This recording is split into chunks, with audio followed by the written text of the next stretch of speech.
So, the continuation of chapter 2. The late afternoon sky bloomed in the window. For a moment, like the blue honey of the Mediterranean.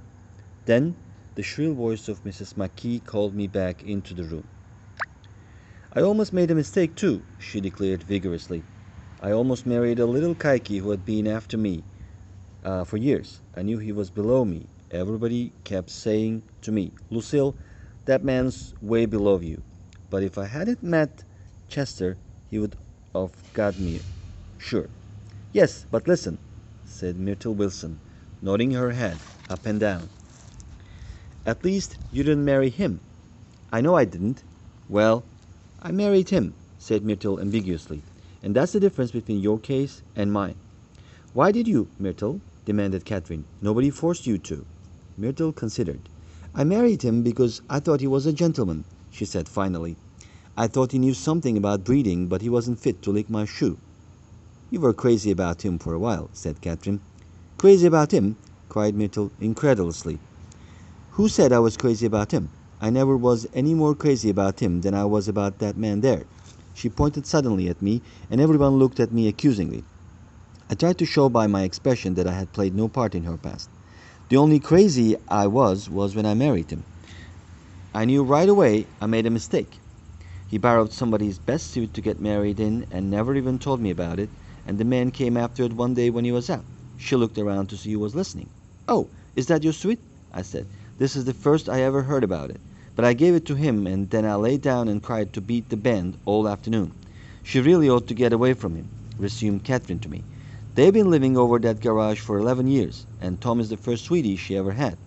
The bottle of whiskey, a second one, was now in constant demand by all present, excepting Catherine, who felt just as good on nothing at all. Tom rang for the janitor and sent him for some celebrated sandwiches which were a complete supper in themselves. I wanted to get out and walk eastward toward the park, through the soft twilight, but each time I tried to go I became entangled in some wild strident argument which pulled me back, as if with ropes, into my chair. Yet, high over the city, our line of yellow windows must have contributed their share of human secrecy to the casual watcher in the darkening streets. I was within and without, simultaneously enchanted and repelled by the inexhaustible variety of life. Myrtle pulled her chair close to mine, and suddenly her warm breath poured over me the story of her first meeting with Tom. It was on the two little seats facing each other that are always the last ones left on the train. I was going up to New York to see my sister and spend the night. He had on a dress suit and patent leather shoes, and I couldn't keep my eyes off him, but every time he looked at me I had to pretend to be looking at the advertisement over his head. When we came into the station, he was next to me in his white shirt front pressed against my arm. And so I told him I would have to call a policeman, but he knew I lied. I was so excited that when I got into a taxi with him, I didn't hardly know I wasn't getting into a subway train. All I kept thinking about over and over was, you can't live forever, you can't live forever. She turned to Mrs. McKee, and the room rang full of her artificial laughter. My dear, she cried, I'm going to give you this dress as soon as I'm through with it. I've got to get another one tomorrow. I'm going to make a list of all the things I got to get. A massage and a wave and a collar for the dog, and one of those cute little ashtrays where you touch a spring, and a wreath with a black silk bow for Mother's grave that'll last all summer. I got to write down a list so I won't forget all the things I got to do. It was 9 o'clock.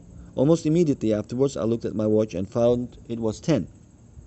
Mr. McKee was asleep on a chair with his fists clenched in his lap like a photograph of a man of action. Taking out my handkerchief, I wiped from his cheek the remains of the spot of dried leather that had worried me all the afternoon. The little dog was sitting on the table looking with blind eyes through the smoke, and from time to time groaning faintly. People disappeared, reappeared, made plans to go somewhere, and then lost each other, searched for each other, found each other a few feet away. Sometime toward midnight, Tom Buchanan and Mrs. Wilson stood face to face, discussing in impassioned voices whether Mrs. Wilson had any right to mention Daisy's name. Daisy, Daisy, Daisy, shouted Mrs. Wilson. I'll say it whenever I want to. Daisy, Making a short deft movement, Tom Buchanan broke her nose with his open hand. Then there were bloody towels upon the bathroom floor, and women's voices scolding, and high over the confusion a long broken wail of pain. Mr. McKee awoke from his doze and started in a daze toward the door. When he had gone halfway he turned around and stared at the scene. his wife and Catherine scolding and consoling as they stumbled here and there among the crowded furniture with articles of aid, and the despairing figure on the couch, bleeding fluently and trying to spread a copy of Town Tattle over the tapestry scenes of Versailles. Then Mr. Marquis turned and continued out on the floor. Taking my hat from the chandelier, I followed. "Come to lunch some day," he suggested as we groaned down in the elevator. "Where?" "Anywhere." "Keep your hands off the lever," snapped the elevator boy. "I beg your pardon," said Mr. Marquis with dignity. "I didn't know I was touching it." "All right," I agreed. "I'll be glad to." I was standing beside his bed, and he was sitting up between the sheets, clad in his underwear, with a great portfolio in his hands. Beauty and the Beast, Loneliness, Old Grassy Horse, Brooklyn Bridge. Then I was lying half asleep in the cold lower level of the Pennsylvania station, staring at the morning Tribune, and waiting for the 4 o'clock train. So this concludes Chapter 2. See you in Chapter 3.